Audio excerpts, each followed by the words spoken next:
Nindot to gasta ninduta. Nindot no? Asa nindot na to? Atong bayot ko tuwarik adik. Ay, atong bayot ni nindot. So, well, maayong hapon diri sa Purok 9 ang among pagtahod sa atong barangay, of course, atong barangay council, sa atong barangay captain, sa mga kagawad, yan abade dool nga makaduog sa among tingog, sa atong Purok president dinhi, sa mga opisyalis, ano po sa tanan nga mga panimalay nga nakaroon nga nakadungog sa among tingog, niani sa inyong lugar mga kaigsunan tungod kay mauni ang kalipay sa Dios nga sa diyang dunay magwali sa iyang gugma, dunay magpasidaan sa mga tao may tungod sa katuyuan sa Dios. Niyami aron nga magpahinumdum lang kaninyo nga naay Dios nga mahigugmaon tayo. Amen mga bata. Mahigugmaon ba ang Ginoo? Mahigugmaon tayo tungod kay buhi patahantod karon. Gugma ni sa Dios nga buhi patahantod karon. Okay, paminaw mga bata. Ang tanang mata na adri nako, wala say magtabi. Sige, igna imong abay inang wala sa tay tabi. Sige, igna. Okay.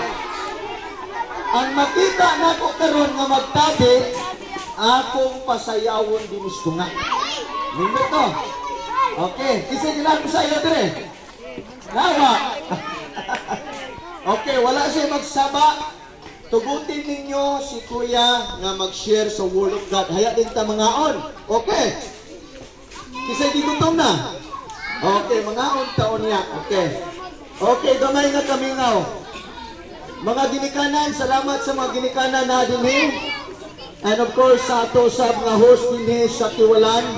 So, diya sa unahan na ay church diya na kining magtudlo sa pulong sa Ginoo, no? Headed by Pastora Ivy Tanyo. So ni ami group of pastors nakalain po ng among mga location, among mga ministry. Pero nagkahiusa mi tungod sa gugma sa Ginoo. Amen. Kung sa ganito sabot na to, walay okay, walay magtabi.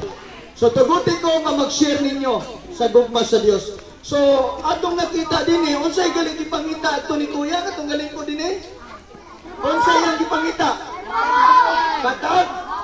Katagbawan. Unsa nang katagbawan? Unsa nang katagbawan? Kabantay mo sa tao or bisan ka mo bata. Pag magkakaon kasi nagkakaon rin lami kayo nga pagkaon. O niya, human yung kaon o lami, mangita pagyapon o dili na. Ha? Sure, oy. Ha? Kailan bitaw ang busog kay kagaron? O niya, pagkaugma, gilibang na nimo. Mangita na pagkakaon, dili. Sa ito ba, wa na tagbaw. Ito hindi pang offer gali. Na ay nag-offer o kwarta, pinakadato. Doon ay gi-offer nga mga bulkasil, drugs, or kining mga manok, unsay kahilayan, dili makatagbaw. Mangita gyapon, sama na ko kanadto.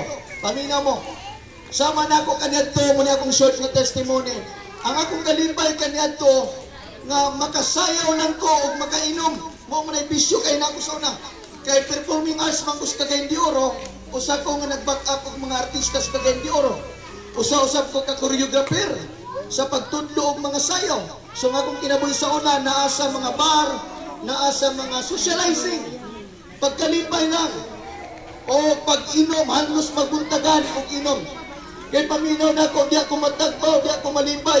Pero pagkaugma, wala na, luyan ako, kaya wala na ko'y kwarta. O niya, ubirhang pa yun. Walay katagbawan ang kahilayan sa kalibutan. Bisan pagunso ka kadato, dili katagbaw ang kadato sa tao. Tinoo, dili. Now, mga ginikanan ko, dumi sa Tiwalan, ni ami aron pagpahinugdom ka natong tanan. Walay bisan unsa nga makatagbaw nato sa atong pamilya. Walay lain makatagbaw bisan pagnindot kay mong trabaho. Mo bitaw nga ang atong nasod sa Pilipinas daghang issues corruption. Bisan dato na kayo, maninguha pagyud nga madato. Kay ngano, dili matagbaw sa posisyon, di matagbaw sa kwarta, di sa mga material nga mga butang, walay pagkatagbaw. Na kung walay Ginoong kinabuhi, unang tao, bubuhat yun og di maayo, bubuhat og kriminalidad, mangawat ang tao, mupatay ang tao, mangilad ang tao, kay walay katagbawan. Busa niya may magpahinumdum ka ninyo. Kung ikaw karon nakadungog nga imong nabati nga wa ka natagbaw, si Jesus ang imong gikinahanglan karong panahon na. Pakaigsunan. Komo ni nga bersikulo, basahan ni siyong balay kung maka-review ka sa iyong balay na may Bible iyong balay. Pagbasa yung taon mo sa iyong Bible. Ingon si Jesus, ng tao di mabuhay sa tinapay lang, apan sa matagpulong na nagagula gikan sa baba sa Dios. Now ang Bible makaigsunan pulong ni sa Dios. Gitugan ni nga may kapuslanan pagtudlo, pagbadlong, pagsaway ug pagmatuto. Unsaon nga magkinabuhi ta nga matarong. Amen. Unsa ka importante ang pulong sa Dios? Aron ikaw matudluan. Kung mueskwela ka, aron matudluan ka unsa ang mathematics. Kung mueskwela ka, tudluan ka unsaon pag-communicate sa English. Tudluan ka unsang science. Napaminaw. Nganong mueskwela man ta? Aron nga makakatunta. Makakatunta sa pagbasa o dili ta maila, di ta malipat kay naa natay kahibalo. Now, pangutana karon, pila man nato diri gusto magkaton may tungod sa Dios ug unsa ang plano sa Dios? Pataas kamot. Kung gusto ka magkaton, kinsa ang Dios ug unsa ang Dios? Unsa ang plano sa Dios? Dili gikinahanglan nimo ang science book, dili ang English book, dili ang science book. Ang gikinahanglan nimo karon is the Word of God, which is the Bible. Amen. Say with me, the Bible. Kuban mo na ko sa pag-ingon, the Bible. Ang pulong Bible means basic instruction before leaving earth. Unsa daw niyang Bible? Mauni ang muhatag og instruction nato samtang buhi pa kita. Kaya kung mamatay ka nga ignorante ka siyang pulong, ikaw ang pinaka-allowed na tao hining ibabaw sa yuta. Kung mamatay ka nga inosente, nga walay kasayuran sa pulong sa Dios, ikaw ang pinaka-allowed. Napaminaw igsoon, ang Bible dili ni para sa usa ka reliyon, dili ni para sa usa ka denominasyon, dili ni para sa usa ka sikta. Importanteng Bible. Amen. Importante kayo. Praise the Lord. Namata pa din sa Matthew 11, versikulo 28. Doon kamo kanako kamong tanan nga gikapuyan o gibugatan sa inyong gipas-an o papahulayon ko kamo. Praise the Lord. Padayon ta, isangon ang akong yugo o sundan ninyo ako, kay malumo ako o mapagsanon sa espiritu o makapahulay kamo. Sayon ang yugo nga akong isangon kaninyo o gaan ang ipapasan ko kaninyo. Atong palakpakan ang pulong sa Ginoo. Okay, magampo ko. Ipiyong na itong mata.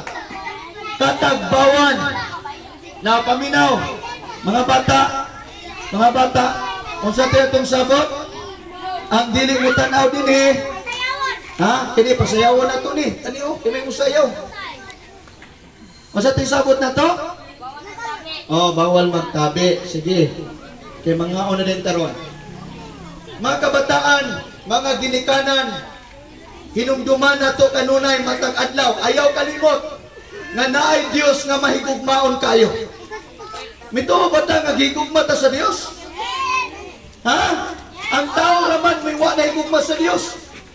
Kaya kung ang tao tinuod nga nahigugma sa Dios, dili malimot sa Dios. Pagmata pa lang, salamat Ginoo nga buhi pa ko. Muna usa sa ebidensya nga nahigugma ang tao sa Dios.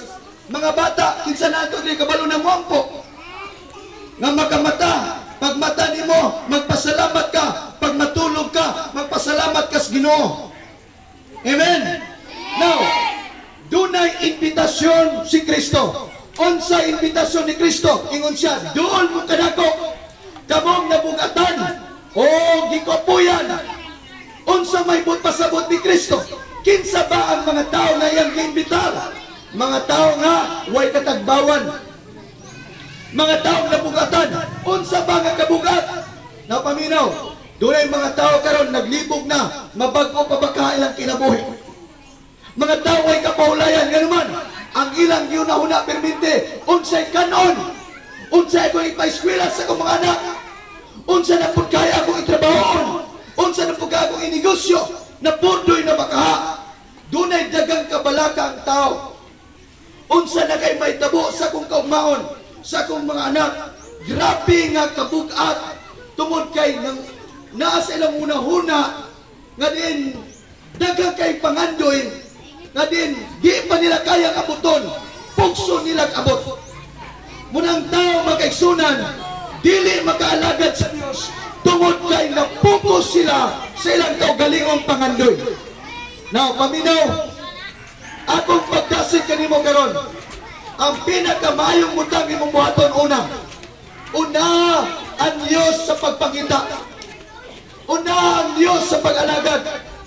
Ang prinsipyo sa Bible na paminaw, una ang gingharian sa Dios ug ang iyang pagkamatarong kay ang tanan butang idugang ras Ginoo. Amen. Amen. Unsay sa ni Jesus, idugang ra ang tanan. Kay kung dili nato mauna ang Ginoo labaw sa tanan, bisan unsaon nimo kayon, may bulong ka nga maura sa gyapon ang kahimtang, gubot gyapon ang pamilya. Wala gyapoy kauswagan, nalulungay nun sa drugang mga anak. Wala na yun trabaho, nga pilyon nun na negosyo. Akong ginikanan kaniyadto, sa diyang nag-edad pa ko, napako sa elementary nga level, negosyante akong ginikanan. Nakita na ako akong ginikanan nga halos magbuntag kay mag-prepare sa mga produkto, kay magpidling halos kada semana, mag-repack og mga sentral, asukar, mga tuyo, uban sa mga trabahante. Ang tanang panahon ko as negosyo. Apa nakita na ko, hantod nga abot na lang kong college. Ang among negosyo nga bankrupt, hantod nga halos dili na kapay-eskwela ka namo. Tungod kay miabot ang panahon gitugutan sa Dios, nga rin nabagsak ang negosyo, aron akong ginikanan, makarealize sila, nga di ang tanang panahon dili ato. Gikinalan mo hatag-tag panahon sa Dios. Naa sa kabubuton sa Dios, naa sa milagro sa Dios. Amen. Unahon ang gingharian o ang iyang pagkamatarong kay ang tanang butang idugang sa Ginoo. Now, unsay pinakaunang butang buhaton? Matod pa ni Jesus, duol mo kanako. Pastor, unsaan man pagduol? Paminaw, ang pagduol sa Dios una labaw sa tanan. Ang kuna nga ikaw walay mahimo. Ikaduha, ang kuna nga ikaw makasasala. Amen. Ikatulo, ang kuna nga ikaw nangilanglan og manluluwas. Kinsay atong manluluwas? Kinsay atong manluluwas? Si Kristo. Amen. Kung sa imo ni Jesus, dunay gisulti ni Jesus sa John 14 verse 6 na paminaw. Mingon si Jesus, ako ang dalan, ako ang kinabuhi, ug ang kamatuoran. Way makatusamahan sa langit, gawas nga ni kanako. Na unsaon nga makatutag langit? Unsay imo ni Jesus? I am the way. Unsaon nga makatutag langit? Kinsay dalan? Si Jesus. Atong palagpakan si Jesus. Mauni ang ultimate nga solusyon. Kung gusto kag langit, kung gusto kag katagbawan, kung gusto kag kalinaw, kung gusto kag tinuod kag kalipay, si Kristo ra ang paagi. Wa nay lain. Dili kwarta. Dunay mga dato karon nga labihan kag gubot ilang pamilya. Ang kwarta dili garantiya kung matag kalipay. Amen. Amen. Dili garantiya ang imong kasikat, ang imong property ug unsay naa nimo. Now, ang paagi na kita makabaton o kasiguraduhan sa kinabuhi na paminaw, gikinanglan karong panahon na si Kristo Jesus maghari sa imong kasing-kasing. Dili nang pahulay nga tuwa ka sa bakasyon. Sabi niyo paminaw, Dagang mga tao karon kay problematic sa negosyo, problematic sa pamilya, miadto sila mga hotel, miadto sila mga resort, miadto sila Boracay, kay magbakasyon kuno, kay lapihan kagubot ang ilang pamilya. Pero paminaw, samtang dito sila sa hotel, samtang dito sila sa Boracay, nagsigig niya pong hilak, kay samaran niya po na kasing-kasing. Nga naman, kay ang resort, ang Boracay, dili solusyon sa imong problema. Amen? Ang nindot nga mga tanawon, dili solusyon sa imong problema. Doon ay mga tao, muatog laing lugar, kay grabing problema. Pero bisan tuwa sila dito, bisan ang uban ng abroad, kay kuno magpa-refresh kuno sila. Pero samtang dito sila, samtang pagaling nagbiyahe pa sila sa aeroplano, nagsigig niya pong hilak. Kay ngano, dili solusyon sa problema ang bakasyon. Dili solusyon sa problema ang kanindot sa mga lugar ng mga tuan. Kinsay solusyon? Kinsay solusyon sa problema? Kay si Jesus ra ang nagsaad na makahatag o kapahulayan nato. Atong palakpakan si Jesus. Kung sa ni Jesus, hagkap kining yugong akong isangon kaninyo.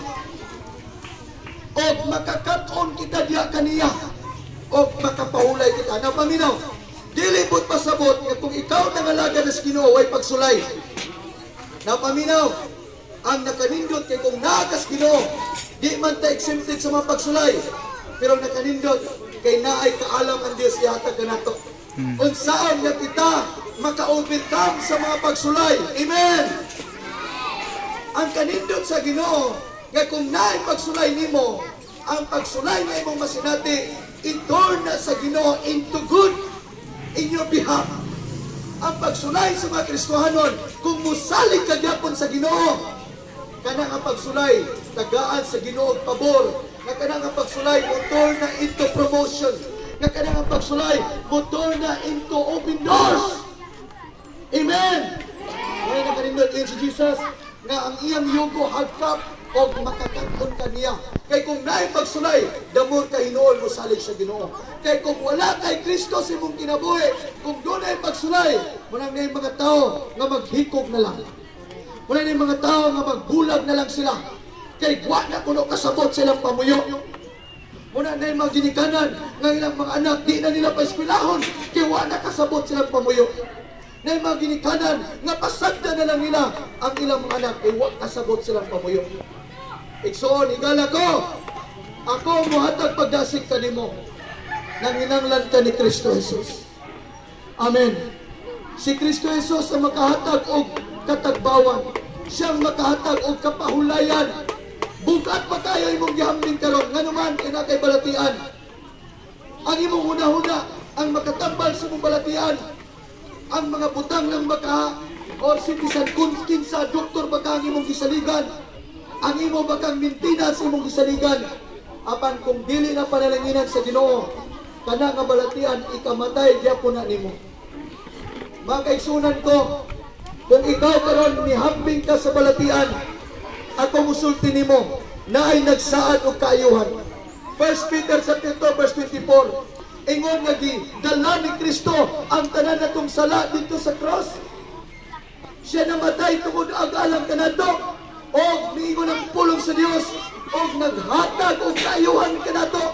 Pinagay siyang labon kita nangaayo. Amen. Ang kamatayon ni Jesus sa cross mo'y bayad sa atong tanang sala. Tanan natong sala gidala dito sa cross sa Kalbaryo. Og kato nga sakripisyo, kato nga kamatayon, dili lang kay aron ka mapasaylo, apan gisaaran ka nga bisan imong balatian ayoon ni Kristo. Sadyang ikaw tinud-anay nga maghinulsol. Kung ikaw karon adik-adik ka sa bisyo sa droga, igsoon ang pumundasin ka nimo. Duna pa kay panahon. Amen. Naay imbitasyon ni Jesus, duol kamo kanako. Now last na verse, matod sa Isaiah chapter 1, beginning in verse 18 to verse 19. Wow. Duol kamong tanan, kay maghusay kita. Bisan pag-unsa ka ito ang imong sala, o dagtong pula ang imong sala, kaya kining papution sama sa balhibo sa karniro. Atong palakpakan ng Diyos. Tunay mga taong ningon, di naman siguro ni siya mausap, di naman siguro ni mabago yung kinabuhi. Ang tao rin nagsulti. Apan ako musulti kanimo, diya sa Dios ang kanang butang posible. Ako kaniya to, doon na may mga tao mingon nga, nang kura, kanay mong anak, imposibleng mausap ka na. Ang tao pwedeng muhukom sa tao, pero ang Diyos, makaigsunan, dili mo pwedeng butan, kay kaya sa Diyos usabon ang kinabuhi sa tao. Atong palakpakan si Jesus. Unsay kulang sa tao, unsay gikinanglan sa tao, ang tao mo humble sa kagalingon, magpaubos ka sa imong kagalingon. Unsa tong tulo ka butang nga gikinanglan sa tao, ng tanan nga muduol sa Dios, unsay unang butang? Ang una nga ikaw walay mahimo sa imong kagalingon. Ikadua, ang una nga ikaw nakasala. Kitang tanan makasasala. Roma 3:23, ang tanan nakasala o nahilayo sa Dios. Ikatulo, unsay gikinanglan ang tanan nga tawo nga muduol sa Dios? Ang una nga ikaw nang ginanglag manluluwas. Kinsa nga manluluwas sa imong kinanglan karon? Kinsa? Unsa ang ngalan? Si Jesus. Manindog tam tanan.